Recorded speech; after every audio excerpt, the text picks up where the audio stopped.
Holy shit, we're holy shit, we're parents.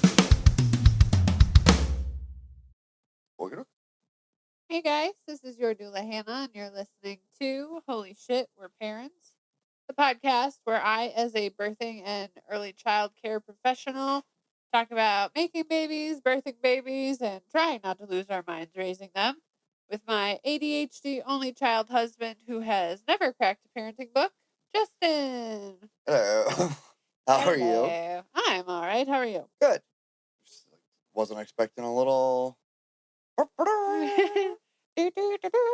felt like blue. Blue's Clues.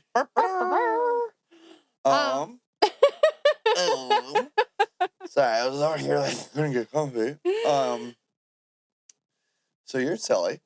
Yes. I like that. Yes. What are we talking about tonight? Hopefully it's not something like super fucking serious. No, it's not. I was actually inspired by our evening ride in the what did our son call it? The submarine mobile? Submarine mobile. Yeah. So we played pretend in the submarine mobile and we were reading books. And I was like, hey, we should probably talk about reading books to your kids on our podcast because it's way more important than people realize. Oh, I didn't know people didn't realize that. I think some people are like, oh yeah, read books to your kids, but they don't necessarily think about why. All right. So obviously it's like a fun thing to do as a family, but there's also like science behind why it's important to read to your kids. And there was this like massive study that encompassed, I forget how many years, but a crap load of kids and families, and found that children who are read to regularly by their caregivers, not just like in school or something, but directly by their caregivers, had vocabularies up to almost 1.5 million more words by age 5 compared to kids who aren't read to by their caregivers. What? Yeah. Million? Yeah. So 1.5 million words. Yeah, so think about how many words. A lot of fucking words. Speaking in shit, but that's a lot. So. Do I know 1.5 million words? Yeah. Oh. Isn't that crazy? Oh. You know more than that. All right, calm down. I don't know about that. But like, this is how you're really going to develop stronger language skills in your kid before they even hit school, which will for sure translate into better reading comprehension and academic performance later on, not just like as soon as they start school. So, yeah, it's hella good for your brain. Yeah. Also, I feel like it's got to be good for your adult brain, too. It is. Yeah. Really cool thing that they did was took a bunch of MRIs of kids that are read to frequently, especially in like rich, interactive, have fun with it ways. And they had developed stronger connections in the areas of their brain that are tied to language processing, narrative comprehension, and critical thinking. What's a rich?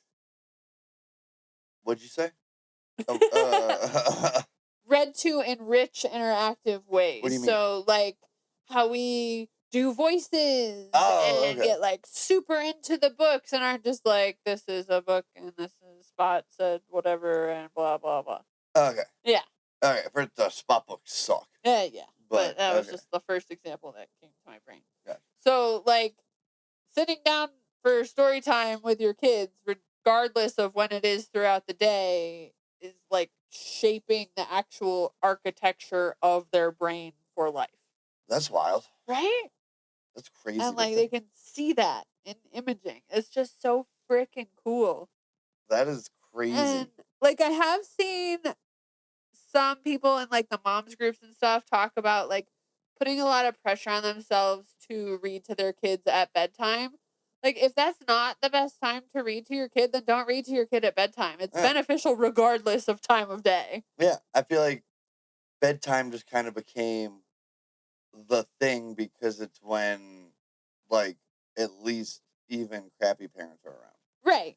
So it's like that should be I don't know, in my opinion, that should be like the low bar. You know what I mean? Like, Right. oh, well, we didn't get to read, so we gotta, get it in before story time or get it in before bedtime. Yeah. You know what I mean? And I think there's other families that are like, oh, well, part of our bedtime routine is read or take a bath, then read a book and whatever. But like, if that doesn't chill your kid out, don't do it then. No. Like, we don't do baths Baths- before bedtime because our kids get fucking crazy after they take a jacked up. bath. Like, if you wanted to know what like toddlers who took cocaine would be like, I just feel like that's our kids like for an hour after a bath. Yeah. Yeah. And like so many Even like, with like parenting bedtime books and shit. soothing Yeah, shit, we it's have like, Jesus. lavender, bath Yeah. wash, and all the parenting books are like, make bath time part of your routine. It calms children down. The fuck it does. Yeah, no. So again, if reading We to do have your fun, though. kids doesn't chill them out, don't read to them before they need to be chill. Like, pick a different time of day. Do it at lunchtime if everybody's eating together as a family or whatever. Like, fit it into your family's schedule. Don't worry about what other people are doing. And I think, in all honesty, like the earlier you try to get it in, the more likely you are going to be to get it in at some Yeah. point. You know what I mean? Like, if you start thinking about, oh, okay, well, we gotta get our story in, at like before nap time, Yeah. you're probably gonna get it in at some point instead of just being like, oh, okay, it's bedtime. Yeah, We gotta forgot do about this. We this gotta all do that. day. We gotta do Yeah. that, and now we gotta read. You know what I mean? So yeah, I don't know. I think Yeah. even if you don't get to it early every day, you should be, planning it so it's just in your brain to be like, ooh. Exactly. Yeah. And like more along the reading to your kid in interactive ways, it's just like how we have talked about watching shows with your kid, not like putting a book in front of them and reading the book and then that's it. Like, you talk to them about interpreting emotions that are happening in the book or reading social cues or understanding other people's perspectives. Yeah. Or like, I know one thing I kind of have done, and it has seemed like it's worked because our son like does this now. Is there's a book series that we love, the How Do Dinosaurs? Yeah. But like the whole first, sometimes like 3/4 of the book, it's just like telling your kid how to be bad. And I'm just like, shit, why are we reading this? Yeah. So I always say like, that's not good, or like, Yeah, that's not what a good dinosaur does. Yeah, or- even though it always ends with like, no, a do all these dinosaur, other blah blah things. blah. Yeah, but again, it's like sometimes like a quarter of the book at the end where it's like, are they even still paying attention? Right? And Yeah. I'm like, book, you are just giving them ideas. Yeah, especially like the one with the cat. Oh my god. I'm like, throw a mug at the cat. yeah, or no, that's like how do you deal with your mad? That's right. Yeah. What do dinosaurs do when they're mad? Yeah, and I'm like, bruh, what? Don't teach my kid to throw things at the cat. Why does my kid have a mug? Right. The fuck? I mean, to be fair, our kids have those cute little plastic mugs that our daughter thinks No, is a microphone that's to a sing into, clear but drawing of a ceramic mug. Yeah, it's definitely. Yeah, and then like the resolution is just like pick up your mess and say sorry, and I'm like, ooh, Oh. nah, we don't throw a mug at the cat.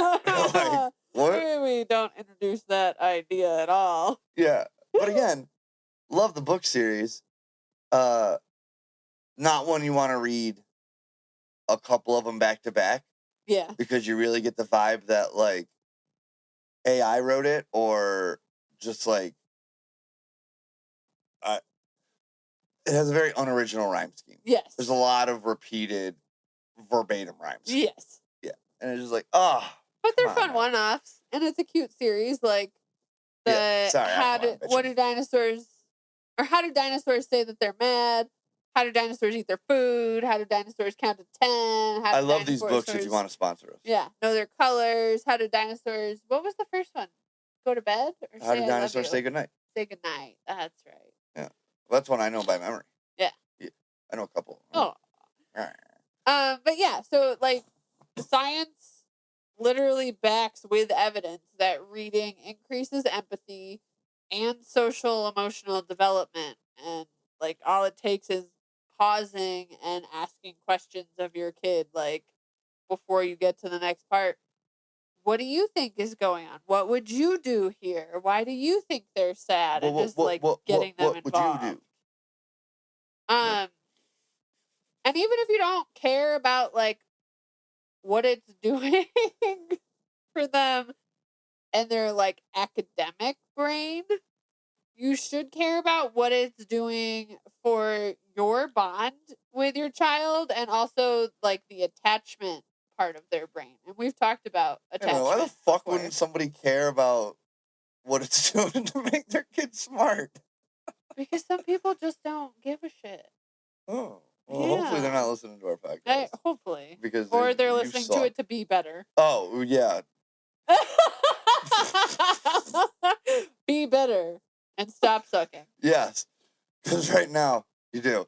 You should care if your kid's smart. You should want your kid to be smarter than you. You should want your kid to correct you and be right when they do. Yeah. So, like, we've talked about that whole secure attachment thing and how it sets them up for their future.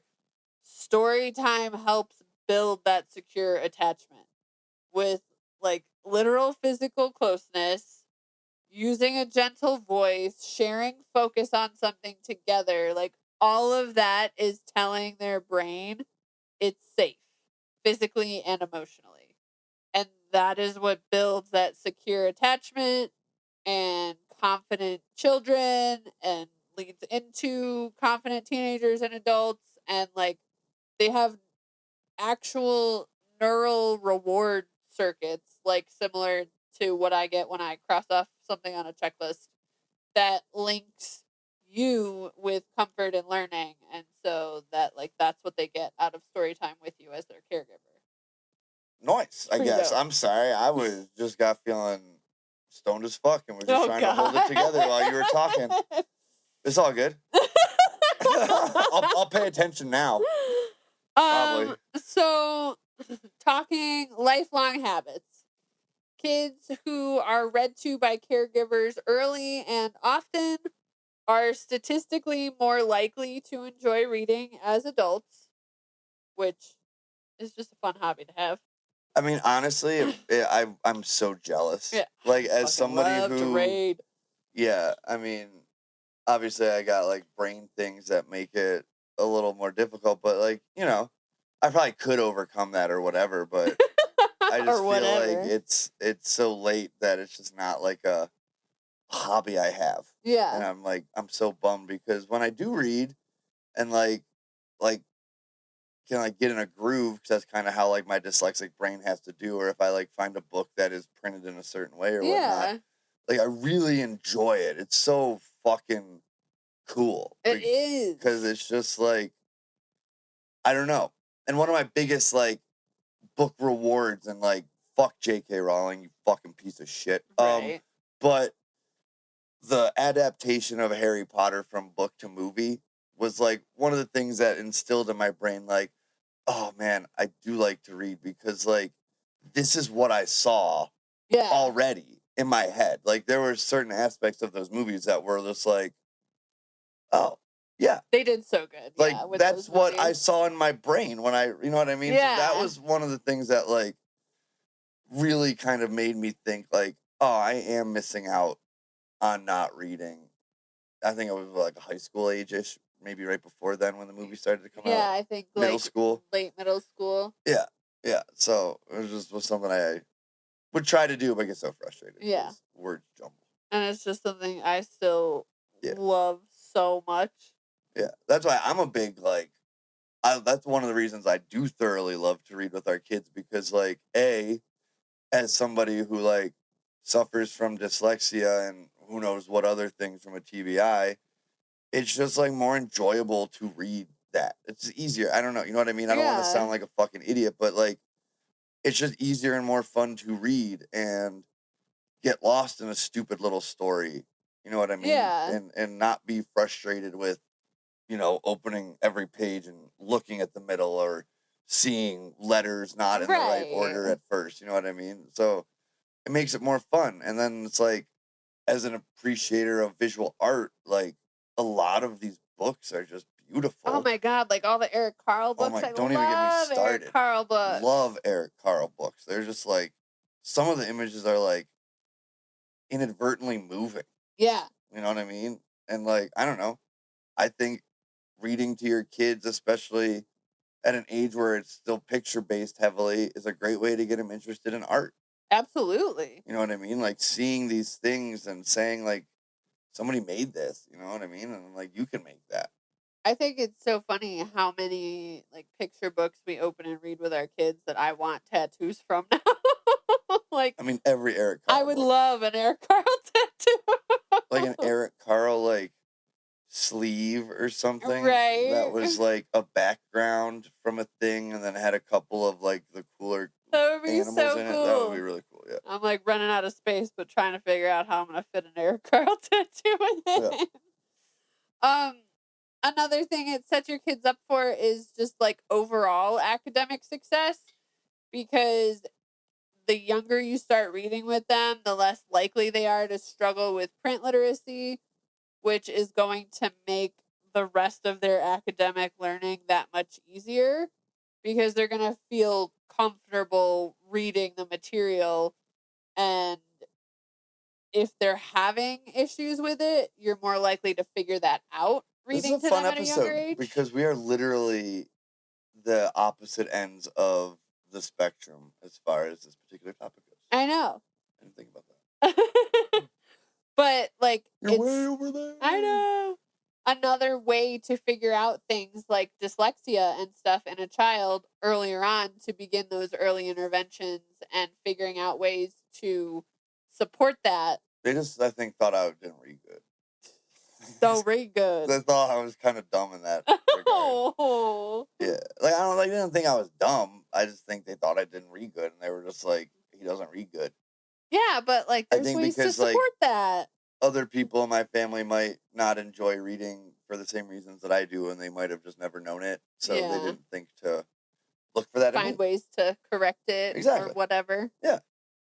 Well, yeah, my mom has trouble with that, but with numbers, and didn't realize until she was an adult that I forget what it's called, but it's the dyslexic with numbers. I have that also. It's very difficult. Like 8s and 9s. Yeah. 89 and 98. I will always say it wrong the first time, no matter which one it is. I will say the other one. Yeah.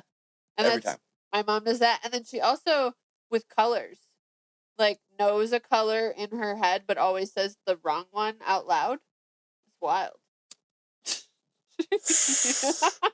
But what if the color red that you see, man, oh gosh, is different than the color red that I see?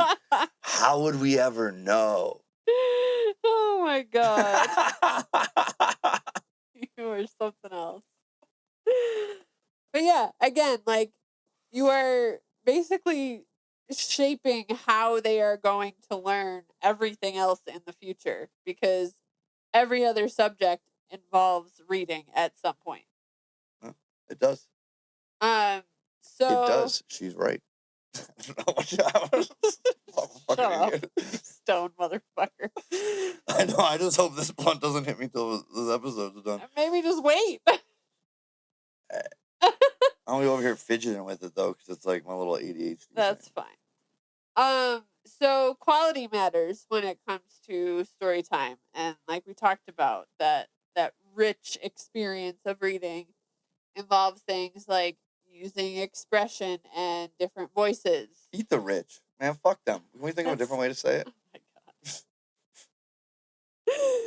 Anyway, what? We don't want to eat them. They probably have brain diseases from being cannibals. I mean, eat's being nice. Ask open-ended questions when you're going through a story. Let them turn the pages, even when it takes forever and they turn a bunch at once and you have to go back and it takes 20 minutes to read a 5-page book. Yo, pay attention to how long and how densely worded a book is, and how interested in books at this time your child is, because it is super easy to bite off way more than you can chew. and then you kind of both feel just stuck in They're finishing like, this oh my god, fucking- we're only halfway through. Yeah, and your kid's trying to like turn the pages, but then when you go to stop, they're like, "No, finish!" And you're like, Fuck. Yeah. Get more interactive books. Like we have some Eric Carle ones that have like trace the path with your finger as you read through. "That or, one's tight. I love that Yeah, one." like the flap books. Those are amazing for kids because it's keeping them engaged in the story. It's getting them like physically interactive. Like whatever you can do to bring all senses into story time is really good for their brains. Yeah. And then when you can, find ways to connect the story to real life. So those dinosaur books I'm are always like, "And we're dinosaurs." well, that and Yeah, I take my Our human kids- skin off and I go like, "Rah!" our kids definitely do I mean, your some eggs are of hatching. those things in the books that they're not supposed to do. And it's like our son realizes it and is like, oops. Yeah. There is, and Or he'll be like, sister does that. yeah, and she's just over there like being destructive, which I'm like, Pulling "Yep, all the books off the shelf sure and do." throwing things on the floor just like the dinosaur. Yeah. Has a mug somehow. Right. Yeah. Cat is getting beat to shit. But again, also asking them like, this character's scared. Do things make you scared? Or this character's being brave. How are you brave today? Or whatever you can come up with that like turns it into thinking and not just listening. Yeah. And also, as far as parenting goes, I don't know, weird thing that I kind of had to start doing and never thought about was paying attention to when your kid wants you to stop reading a book. Yes. Because that can say just as much as anything else. Yeah. Like, what's going on right now in the book that is making them suddenly want to stop? Yeah. And then kind of like can... Finding ways to address that. Yeah, it can be a good way to find some, like, leading questions to start asking. Not Yeah. leading, but I guess open-ended questions. to start asking them, Exactly. Like what's going on right now? What are you thinking about? Yeah. Is something making you scared? Yeah, exactly. Yeah, stuff like that. And then you get to like watch them grow with books, especially if they like the same one over and over again. And all of a sudden they start talking about what's going to happen next or Say a line. yeah, memorizing lines. I love when that happens. Or like caring about characters and like wanting to read a book because of a character and not just because the book title is familiar. Or, yeah, the art is bright. Right. But, like, I want to say we are just kind of maybe weird about this, but, like, we started reading to our kids before books had words. Yeah. You know what I mean? So, like our kids have been flipping pages of books since they could move their hands. Right.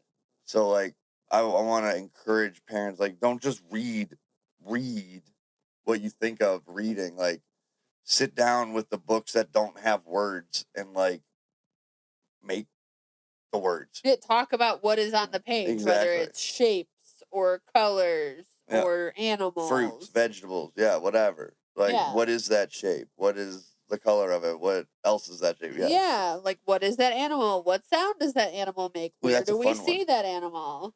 The sound one. Yeah. Getting your kid to make animal sounds is the fucking Right? best. And I don't know why, like, every parent is like, yeah, my kid needs to know that a cow says moo before they learn anything else. But I feel like especially farm animal sounds are like the first things kids learn. Yo, I never thought But they're about that. hilarious. I think that's why. Right? Wow. It's just funny to hear your kid go moo. Like, and I wonder, is that like an American thing? Because Right? like a go out and farm type shit? Maybe. Or is that like all around the world?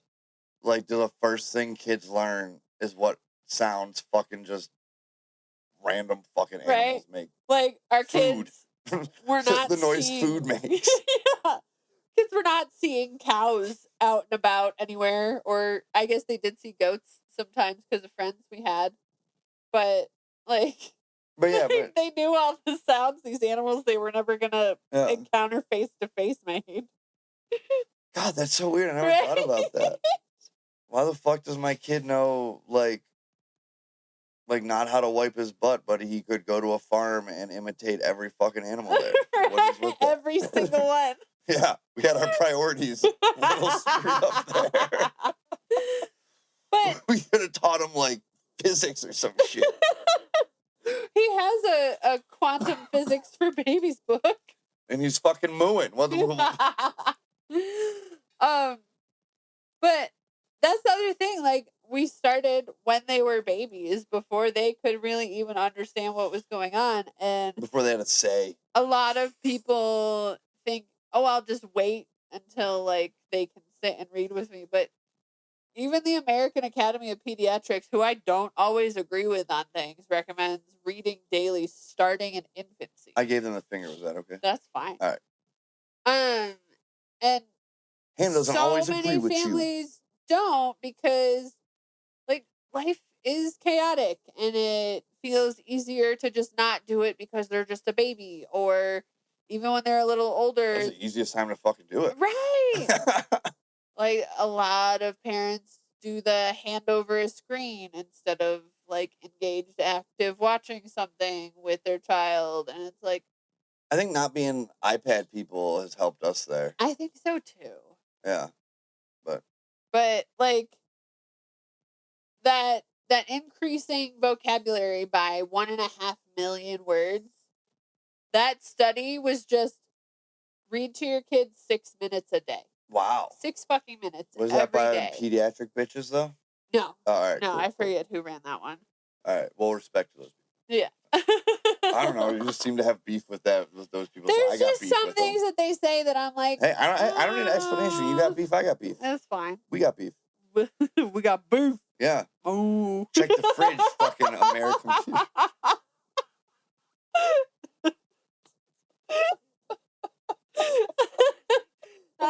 Felt like a relevant time for that noise.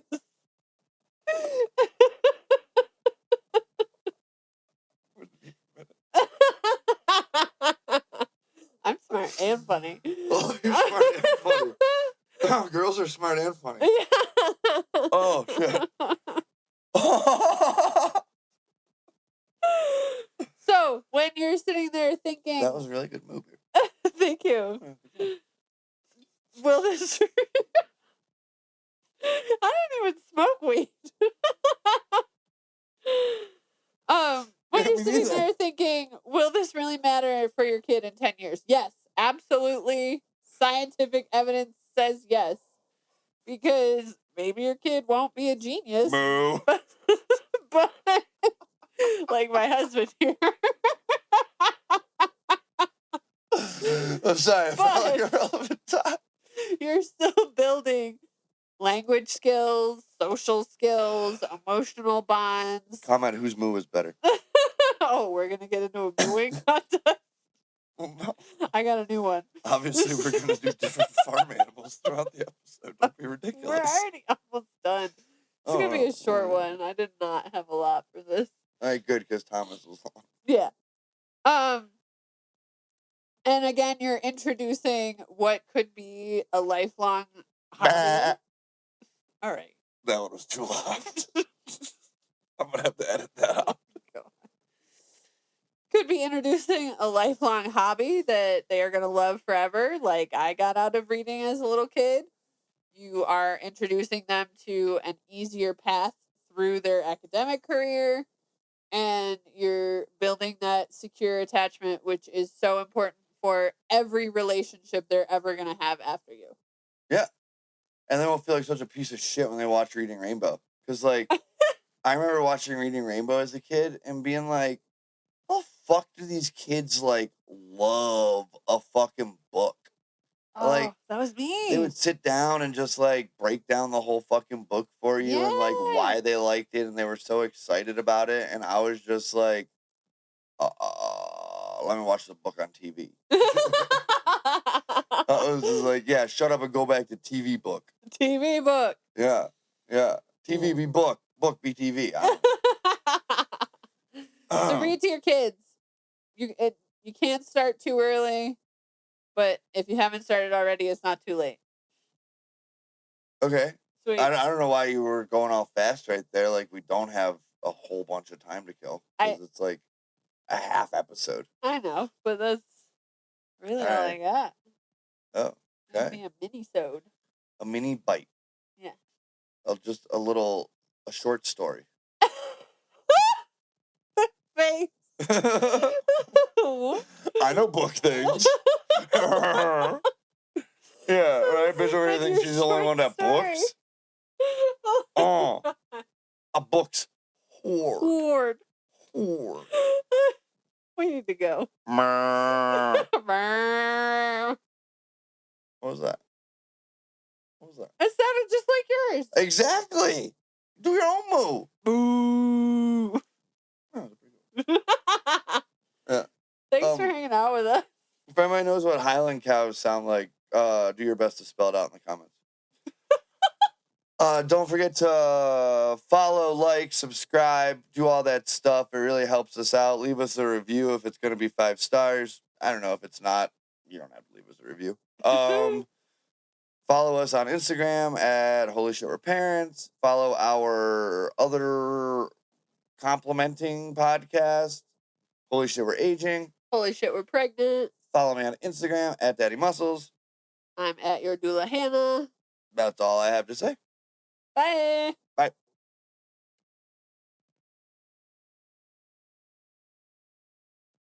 That was a short episode. I know. I thought I was going to talk about it. Did I ruin it? No. I thought I ruined it. No. I was crying at one point. I don't even know about what now. You moved.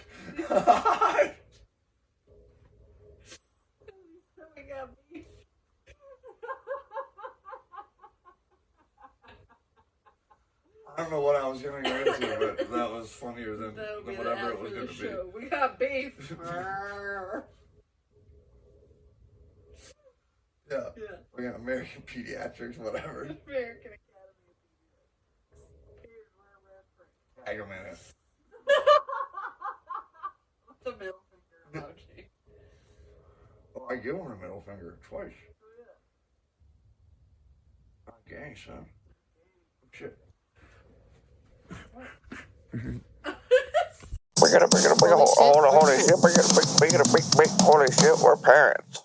Hey guys, welcome to the ad break. Just real quick, if you like what you've heard, or you just like Hannah or myself in general, and want to support us, feel free to follow us on Instagram at Holy Shit We're Parents. Like and follow on whatever listening platform you are enjoying the podcast on. And follow us on Patreon if you would like to financially support us without feeling like you're just giving us money.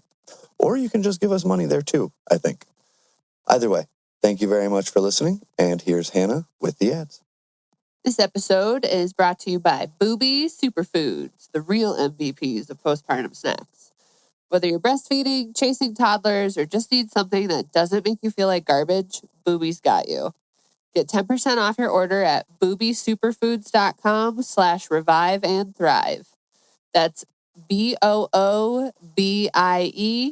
superfoods.com/revive and thrive. Because your boobs and your sanity deserve nice things. Okay, moms, if you're still living in those crusty maternity leggings from 3 babies ago, it's time. Comfort sweats are basically the uniform for surviving parenthood. Soft, high quality, and somehow still cute even when covered in spit up. Go to comfort.com/Hannah66030 for 10% off your order. That's CMFRT.com/HANNAH66030. Because if you can't have peace and quiet, at least you can have comfy pants. Holy shit, we're parents.